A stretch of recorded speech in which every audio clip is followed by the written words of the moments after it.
Hey students, so last week we started the book of 1 Peter, which is, by the way, one of my absolute favorite books in the Bible.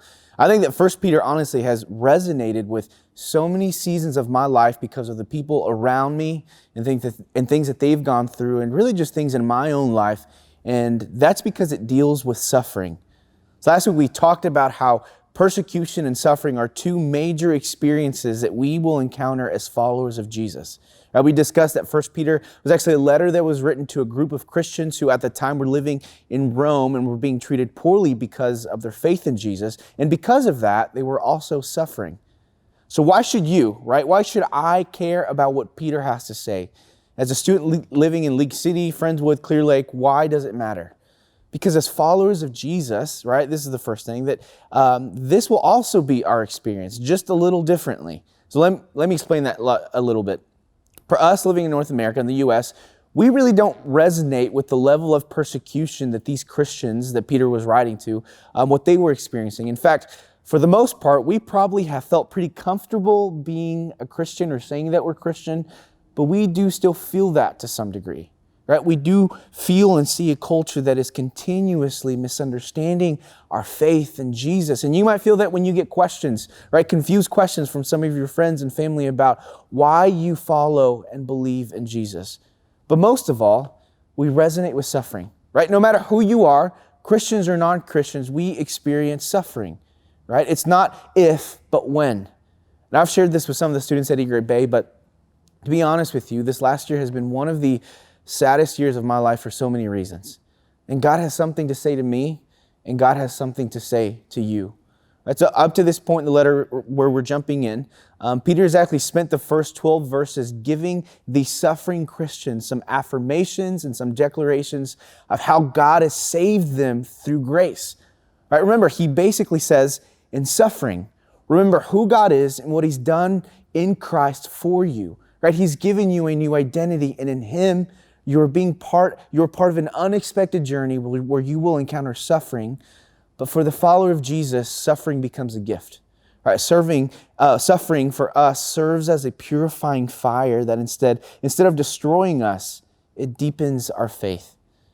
So now this week, we're kind of going to look at this next section during small group, where Peter, really what he does is he turns from giving declarations, calling us to think and reflect on the grace of God, and instead turns to give us some to-dos, right? What should I do when I suffer? So let's start in chapter 1, verse 13. Check this out. It says this: "Therefore, preparing your minds for action and being sober-minded, set your hope fully on the grace that will be brought to you at the revelation of Jesus Christ."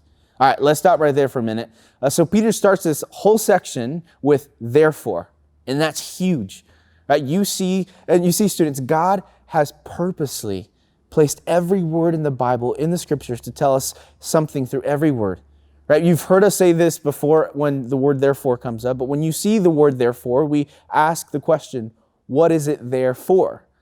Right? Peter, basically what he's doing is he's making the point that the list of to-dos that he's about to give us absolutely must and can only follow the grace of Jesus on your life that he talked about before this.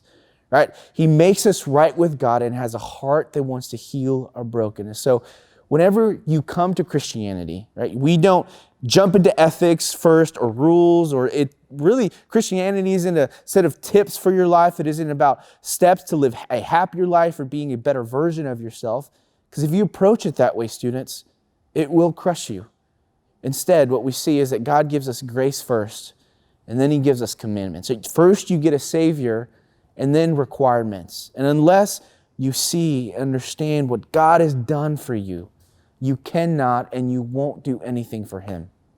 So what does he say? What does he call us to do next? He says, set your hope on the grace that is coming to you when Jesus returns. Listen, the gospel isn't just Jesus came, he died and he resurrected. It's that one day he is coming back to ultimately heal our brokenness. And he says and that he will do away with pain and evil. So what Peter calls us to is he says, set your hope on the grace of God that is coming. Set your hope there. But how do we set our hope on something? How do we hope?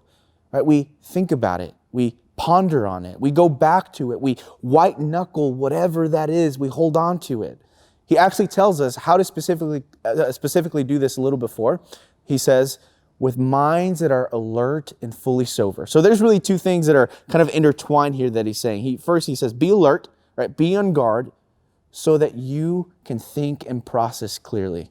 So in the original language, this first phrase, being alert, in ancient times would actually be translated as gird up your loins. Now to us, that actually sounds like a really freaking weird saying, but for them it was actually normal. So men in that day, actually, they kind of wore these really loose, free-flowing clothes and garments. It kind of almost looked like a robe or a dress.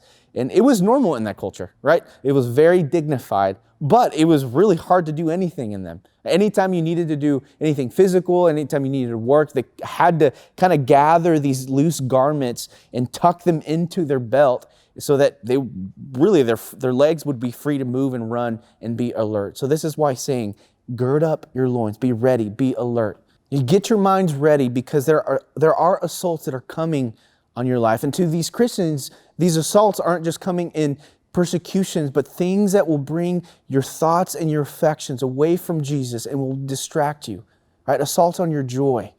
So he says, gird up your loins. Get yourself in a position where you are guarding your heart. In fact, let God shape your thinking in every way. All of your thoughts, your fantasies, your dreams, your aspirations, your hopes. Let God decide how you think about this life. Paul, who's another follower of Jesus, actually says it a little differently in Romans. He says, be transformed by the renewing of your mind. Or in other words, hit the refresh button on your mind continually because God is working to change it. Because otherwise, you will lull to sleep in your thinking. You'll drift. You'll let your guard down and you'll drift slowly away from Jesus. Because you see, there are very few Christians who actually run away from Jesus after they've truly tasted how good the grace of God is. Right? It isn't that they're waking up one day and saying, I'm out. A lot of people simply just drift away as a result of getting distracted. So I've never really been a beach person growing up until I actually married my wife, Jane. She loves the beach and she's made me a new man and now I freaking love it. I enjoy it. So we actually go to Galveston a lot. Listen, for some of you, you have real issues when you make fun of our beach because as someone who didn't grow up by the water, it is freaking awesome. But anyway, one of the first times that I went out there with her, we got in the water, we started swimming out a little far, and after a few minutes, I look up and I just see that all of our stuff is gone. And I literally flip out. So I'm ticked and I start walking back, waiting just to find who the heck stole our stuff. But then I realized, wait, the building that was behind our stuff is gone too. And I actually looked down about a quarter of a mile and I see our things out in the distance. And it was kind of disorienting. But it was one of those few times in my life where I literally got pulled by the current and I didn't even notice it, right? Like at all. And students, you will, and I will too, in our walk with Jesus, we'll get pulled away by the currents of suffering, of temptation, and of lesser distractions. Right? If we aren't careful, we will toy with things or get distracted. And next thing you know, you're distant. But why do we keep our guard up or gird up our loins? Right, so that we can be sober-minded, so that we can think clearly and process clearly when things come my way. So I can remember the goodness of God in my life at all times because I see and I think clearly about Jesus. And this is really where I want to land tonight because this next verse is really the center of this whole section that we'll be discussing tonight in group. So verse 14 says this, as obedient children, do not be conformed to the passions of your former ignorance, but as he who called you is holy, you also be holy in all your conduct. So this is really Peter continuing to unpack for us what it looks like to live alert. But more so, he really gives us the ultimate why. Because on this unexpected journey, you have a new unexpected identity that then will also call you into an unexpected way of living. You see, students, our identity in Jesus is multifaceted. What I mean is that the Bible gives us all these different titles that are given, that are deemed over us because of Jesus. And here we see references to two of them. The first one being is that we're adopted as sons and daughters of God. Have you ever put much thought into what it means to be adopted? That it's actually a beautiful thing when you think about it. It means that someone who had no obligation willingly and intentionally chose to bring you into their family to love and care for you. They chose you, right? And they grafted you into their family as one of their own. And that's what the grace of God does for us. In fact, some of the next few verses say this. It says, Jesus was foreknown before the foundation of the world, but was made manifest in the last times for the sake of you, who through him are believers in God, who raised him from the dead and gave him glory, so that your faith and hope are in God. So he makes it possible for us to hope in him because you are now his child. Jesus brings you into his family. And secondly, he calls you to be holy. And honestly, the holiness of God to me is one of the most epic things that we can study in the Bible. It's deep, it's beautiful, it's this really cool thing to learn. But essentially what it means is that God is separate, right? He is set apart morally. It means that his attributes and his characteristics are pure and they're perfect. And he calls us as his children to live our lives the same way as holy. You are set apart by God to have attributes that are pure, to strive to be like God, no, not so that you can belong to him, but because you do. So why does he say this to this group of suffering Christians? Well, I think that it's because this is what God is working in their life until the coming of Jesus. Like the brokenness that they feel, they are made more and more like Jesus through suffering. It's a gift where they hear God speak the loudest in the midst of it. And God cares about our conduct when we're under pressure because the pressures of our life shape us to be more like Jesus. God's heart isn't to do us harm, but it is to weed out the junk and the brokenness from our lives through the purifying fire of suffering. He uses suffering and is working in the mess. So the way I like to think about it, he's kind of like a surgeon.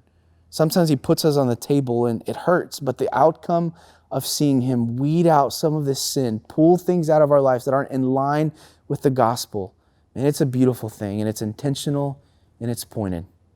Now, the cross of Christ is actually the best example that God brings beauty out of pain, that he brings life from darkness. Not only that, but what you see over the next few verses are pictures of the Old Testament, particularly Israel in the desert. So if you know the story of Exodus, God's people traveled through a desert for a long time. And while they were there, God made them a promise that they would be a blessing to all nations, a royal priesthood. So Peter actually uses language to remind these Christians that they show holiness or being set apart when they respond in hope in the midst of suffering, in the midst of walking through a desert. Like seriously, who hopes and has peace in suffering? Actually, I always think about my buddy Tom when I think about suffering. You see, so Tom is one of the kindest people that I have known, and he loves Jesus so much. In my junior year of college, he won an award, and his mom was actually supposed to come up to see him receive it, but she actually never woke up that morning. I remember rushing over to see him that day, but when I got there, I remember I walked in, he was leaned up against the counter, and all I could say was, "I'm sorry."